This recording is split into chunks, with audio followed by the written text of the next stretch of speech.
Okay, now that I have the starter mounted and the starter switch and the fuse block that protects the car with the fuse, I'm going to go ahead and install a master disconnect switch for the battery. And I'm going to mount it here in a secure area to where it can also act as a security device for people from trying to steal it. And this is what it'll look like when you buy it from the vendors. So, I bought a disconnect switch with about the little bracket that you need. But some people mount it up here by the starter, and I'm thinking some other people talked about mounting it inside this mount, this motor mount, engine mount. And I'm thinking just to use this bracket temporarily right now and mount it in there, and that brings it. I actually took I'll give you two lock nuts on there. I took the second lock nut off, and it's just going to be pushing against the housing, but that gets it, the clearance on the bottom gives it a little more clearance. I kind of need, and so it's going to be like that, and then the switch would be up here. Not sure which way I want to mount it to where I get the switch easily on and off. So I went ahead and started connecting the cables to the switch while it was still off the car, because it was much more easy to access and be able to tighten them without trying to reach into the small space. But it's very secure once it's in the motor mount area. And I just routed the cables towards the battery for the one side, and then once it's securely in there in position for the switch, I route the other cable up to the starter and just tighten the battery connections to the starter and to the battery. Okay, the way I ended up mounting the battery disconnect switch, got the battery cable here, which is going to go over to the negative, and the positive is going to be on the ground. So, but you can see I mounted it through this hole in the motor mount, and let's see if I can get a picture under here. See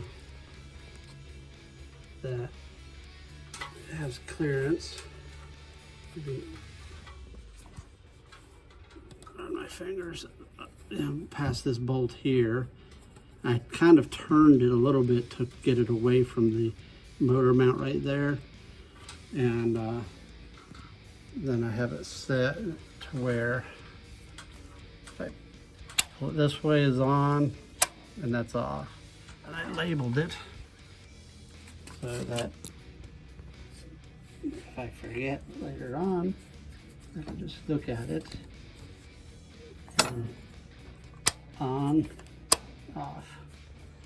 And then the one battery cable comes in, the other cable comes up. It's a little short with just two ends on it, and connect it here for the starter post.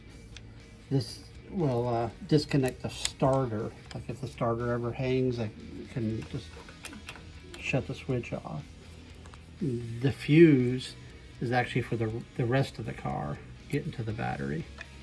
So lights, horn, generator, everything else is going to hook on this side of this fuse.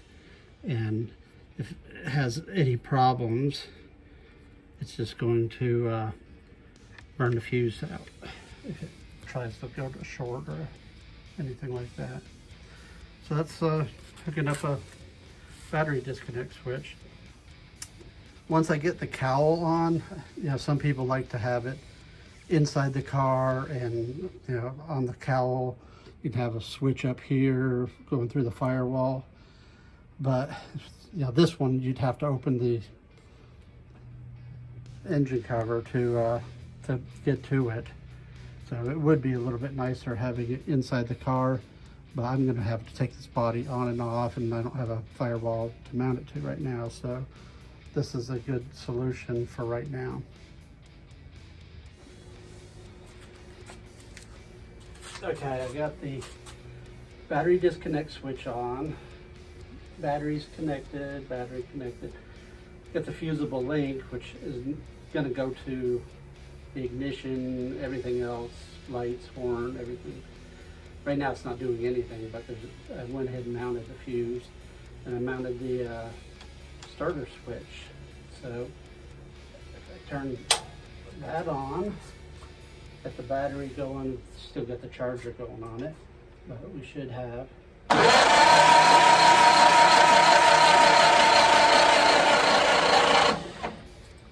So she cranks over pretty good. And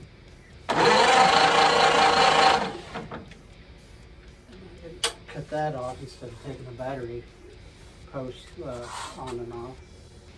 This worked pretty good. I mounted the disconnect switch into the frame mount, which is the motor mount, and so it's very stable, and it's a positive click on and off, and I marked it on and off, and so that's working pretty good. Now I need to switch over to ignition and work on distributor, cleaning it up, checking the points, setting the timing, and getting the coil mounted. And I'm probably just gonna hot wire it for now and bypass, ignition switch and all that, and just hot wire it right to the